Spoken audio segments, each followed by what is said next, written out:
You will hear a number of different recordings and you will have to answer questions on what you hear.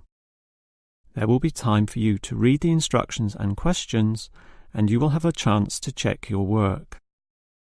All the recordings will be played once only. The test is in 4 sections. At the end of the test, you will be given 10 minutes to transfer your answers to an answer sheet. Now turn to Section 1. Section 1. You will hear 2 flatmates, Tom and Richard, talking about their new flatmate who has just moved in the week before. First, you have some time to look at questions 1 to 6.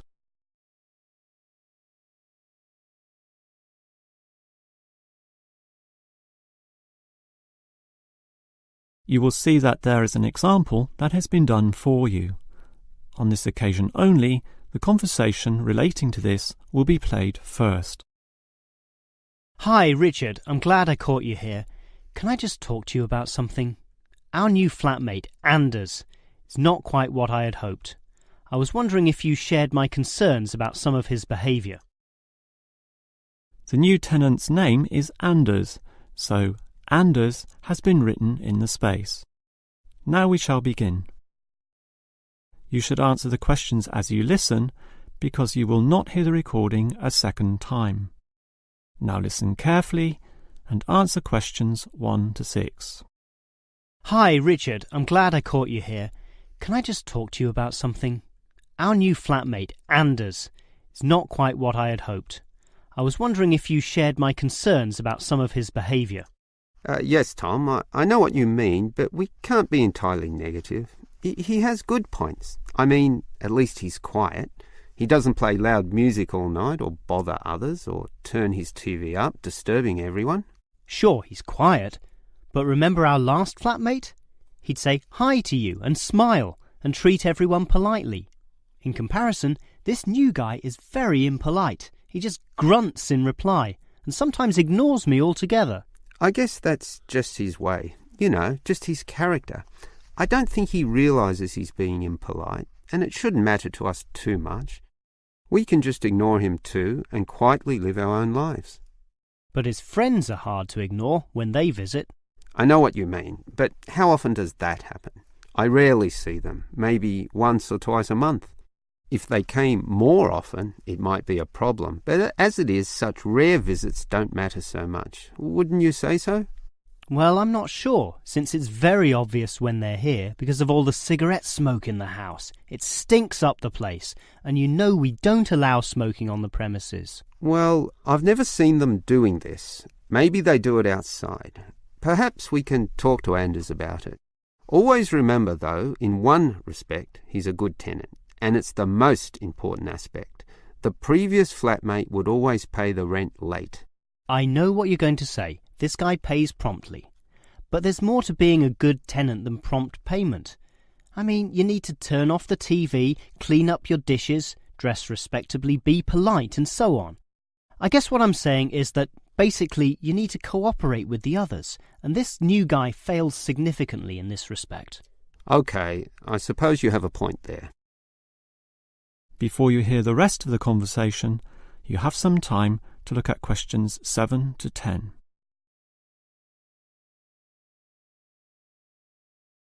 Now listen and answer questions 7 to 10. I tell you what, Tom, why don't we talk to our new flatmate, Anders, about these issues? If we throw him out, we'll have to go to all the trouble of finding another flatmate who might not necessarily be much better. So, let's give the current guy a chance. Here, I've got a piece of paper, so let's make a short list of issues to discuss with him. Get it out into the open. Sure, we'll give him one more chance. So, write communication, and let's tell him to... Well, we can't change a person's personality overnight. So why don't we have a weekly tenants meeting, and we can just ask him to attend. That way, we can get to know him better. I'll write attend meeting, and we can take it from there. OK, but we have to tell him about his friends. They can't just do whatever they want. Write a heading friends, and then write don't smoke anywhere inside or outside? Well, instead of being so direct and possibly causing offence, I'll just write follow rules and verbally mention the rules. TV off by 10 p.m, no loud music or bad behaviour, including smoking. OK, do that, but I still think we need to specifically mention that last issue. You know how I can't stand the habit. So I'd like this to be another and separate point. Cigarettes, strictly forbidden. And it's important to include the strictly here. We can't pussyfoot around too much. Sometimes directness is necessary. OK, I'll write that. Forbidden. OK. And what about cleaning duties? Anders is a little too relaxed about that. Dishes are sometimes not washed, dirty teacups are left around the place, and so on. So, right, must do better. Yeah, again, Tom, he might take that personally and it could cause a scene. I'd rather be general. I'll write must be done and I'll tell him that that's for everyone, not just him. OK? OK, as long as he gets the message. That is the end of section 1. You now have half a minute to check your answers.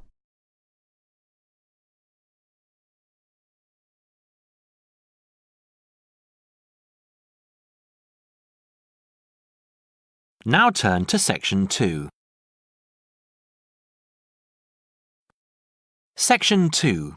You will now hear a radio talk on agricultural regulations. First, you have some time to look at questions 11 to 15.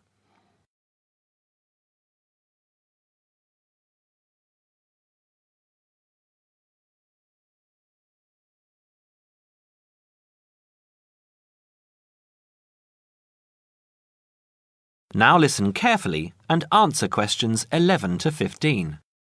Could there be clearer proof of the arrogance and indifference of those who are supposed to keep our food safe than the muzzling of John Verrill? Agriculture is a business, true, and businesses have to make money. But this shows how ministers and officials put the profits of the agriculture business before the well-being of the British people. Mr. Verrill, a pharmaceutical chemist, was appointed to represent consumers on one of the many committees that advise the government on food safety. When he tried to do his job, though, and wanted to warn ministers of a danger to children's health, he was refused permission to do so. The danger comes from hormones given to cattle in the USA and some other countries to make them grow faster. They speed up the animal's development to maturity, thus making meat production more profitable. There have, however, long been fears that the hormones have horrendous effects on the people who eat them, causing diseases as serious as cancer. Once these hormones were used on British cattle too, but over 20 years ago they were banned in Europe for being too dangerous. Indeed, so concerned is the European Union that it banned imports of hormone-fed beef years ago, much to the fury of the US government, which wants to sell it all over the world. Several years ago, the USA and Canada asked the World Trade Organization to declare the ban illegal and to punish Europe for failing to lift it. The WTO, with its long record of refusing to let environmental or safety concerns interfere with trade, agreed, imposing fines of more than $120 million a year on the EU for its refusal to back down. The British government now backs the Americans, claiming that there is no proof that hormone-fed beef does any harm. This is where Mr. Verrill comes in. He is very angry with the government, especially as their claim comes out just after a Danish study shows that growth hormones are 200 times more dangerous than was previously thought. Worried by these findings, Mr. Verrill spoke to government representatives, who did nothing. Before you hear the rest of the talk, you have some time to look at questions 16 to 20.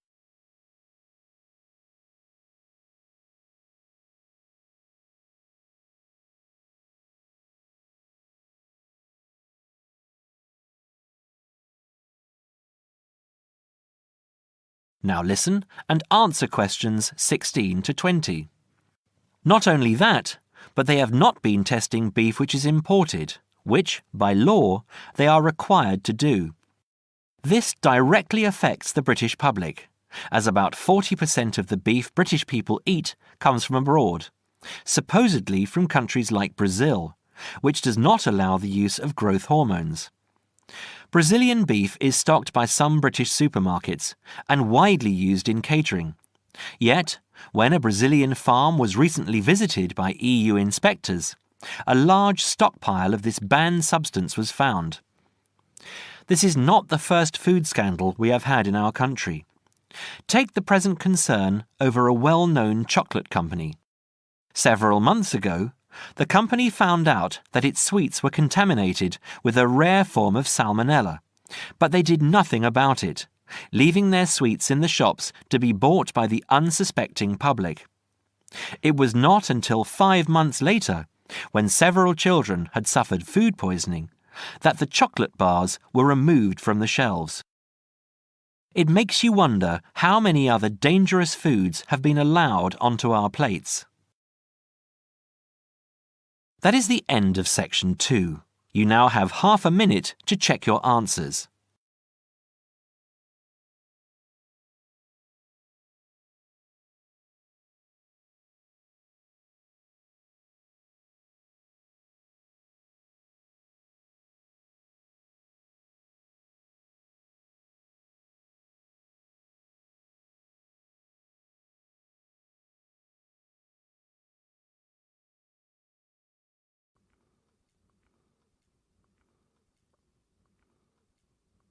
Now turn to Section 3.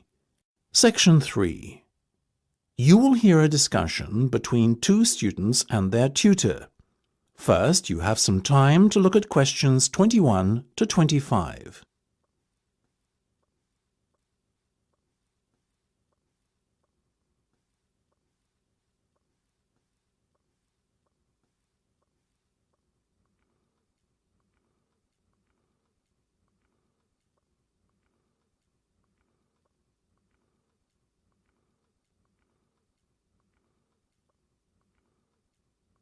Now listen carefully and answer questions 21 to 25.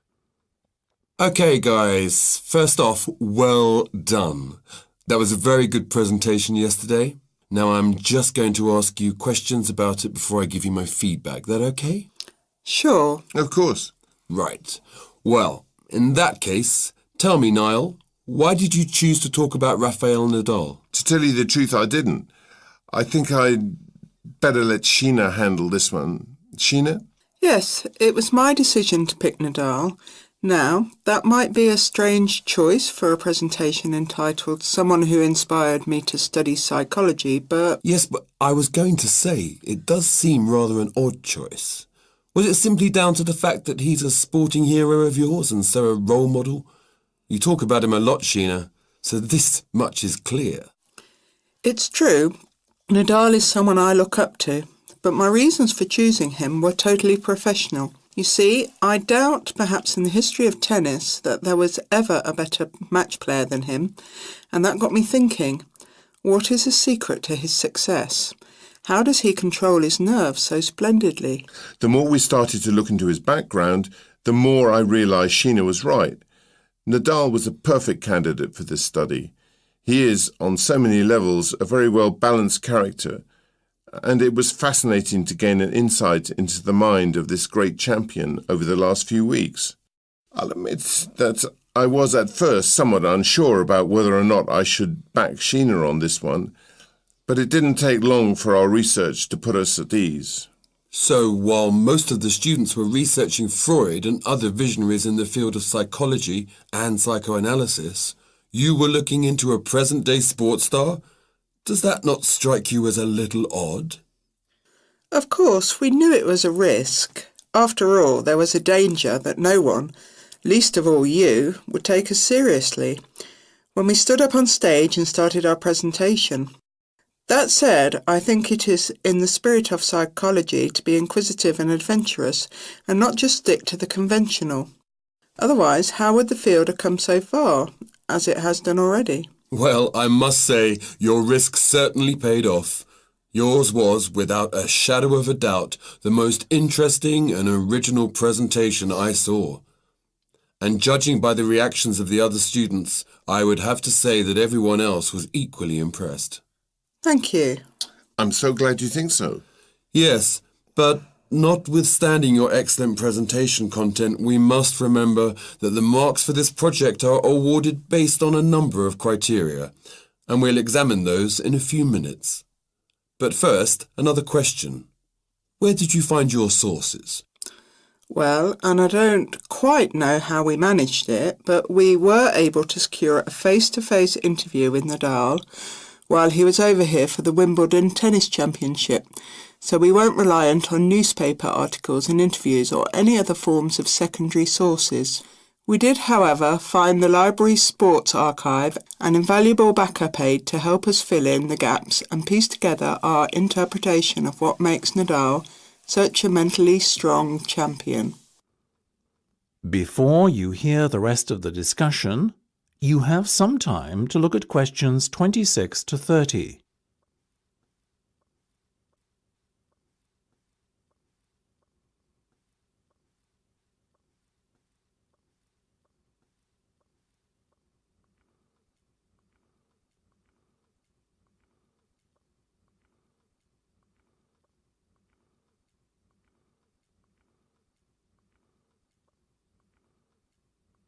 Now listen and answer questions 26 to 30. Okay, well, as I said, congratulations again for your excellent work. Now it's time for my feedback. The first area where marks were awarded is in your use of equipment. I felt that had you not been a little too reliant on the overhead projector, and had you, for example, used the interactive whiteboard and audio equipment a little more effectively, you would have received top marks in this section. As things stand, though, your use of equipment was still very satisfactory. It's just a shame as it was an opportunity missed to score full points. The next area I was asked to assess is content. As you might have guessed, I simply can't fault you on that. Highly original work, so well done. As for your timing, I felt that the two of you were a little too over-rehearsed, so the presentation felt at times a little robotic. That said, again, it was very satisfactory, and you would get full points for effort. Sadly, though, there is such a thing as trying too hard, and that cost you top marks here, I'm afraid. Oh, I see. Right.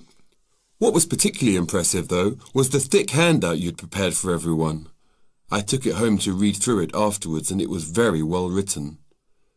But not alone that, it also enhanced my experience of the presentation itself on the day, as I was able to refer to the handout for further information on what was being discussed and to answer any questions I had. Very nice.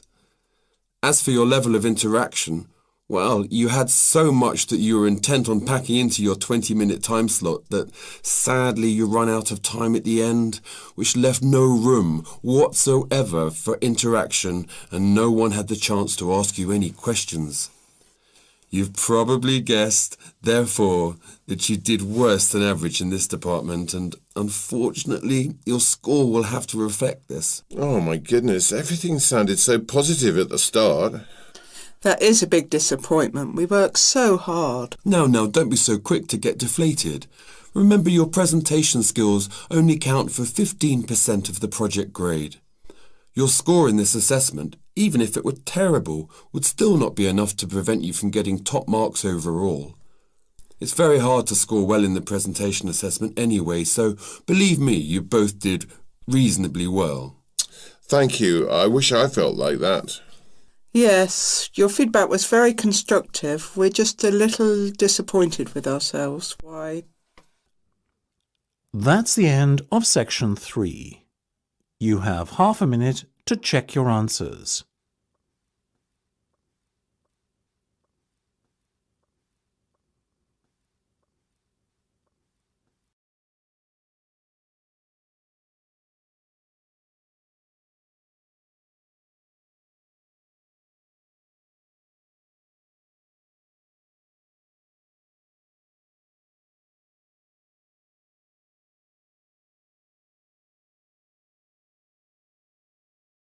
Now turn to Section 4. Section 4. You will hear a talk from a member of the Conservation Society talking about green cleaning. First, you have some time to look at questions 31 to 34.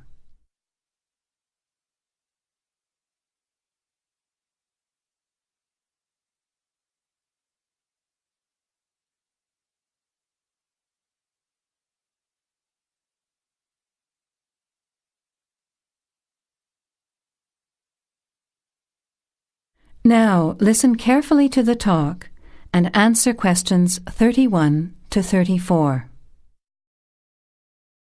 Good morning, everyone. It's a pleasure to be here as a representative of the Conservation Society to talk to you about green cleaning. In other words, about ways you can help to save the environment at the same time as saving money. I'll start with saving money, as we're all interested in that, especially students who are living on a tight budget. Probably none of you has sat down and calculated how much you spend on cleaning products each year, everything from dishwashing detergent, window cleaners and so on, through to shampoos and conditioners for your hair, and then those disasters, products to get stains out of carpets or to rescue burnt saucepans. I can see some nods of agreement. Even if you don't spend a lot of time on housework, you'd end up spending quite a lot of money over a period of time, wouldn't you? We can save money on products and also use products which are cheap, biodegradable and harmless to the environment. These I will call green products. Unfortunately, most cleaning products on sale commercially are none of these, and many of our waterways and oceans are polluted with bleach, dioxins, phosphates, and artificial colourings and perfumes. Also, think how many plastic bottles each household throws away over a year. They'll still be around in landfill when you are grandparents. So we often feel there's nothing we can do to make a difference, but we can. The actual recipes are on handouts you can take at the end of the talk. The sorts of ingredients I'm referring to are things like bicarbonate of soda, eucalyptus oil, ammonia, vinegar, lemons, pure soap. Lastly, many people find they are allergic to modern products. So for all you asthma sufferers, keep listening.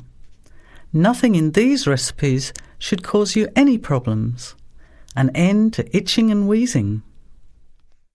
Now you have some time to look at questions 35 to 40.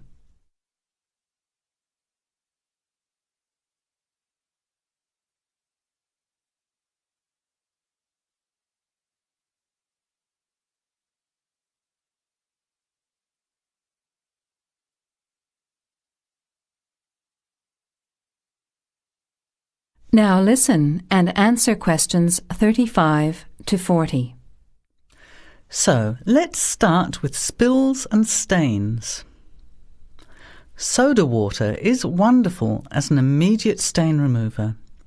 Mop up the excess spill, don't rub, but apply soda water immediately. It's great for tea, coffee, wine, beer and milk. As is salt or bicarbonate of soda, which will absorb the stain. Then vacuum when dry and shampoo if necessary.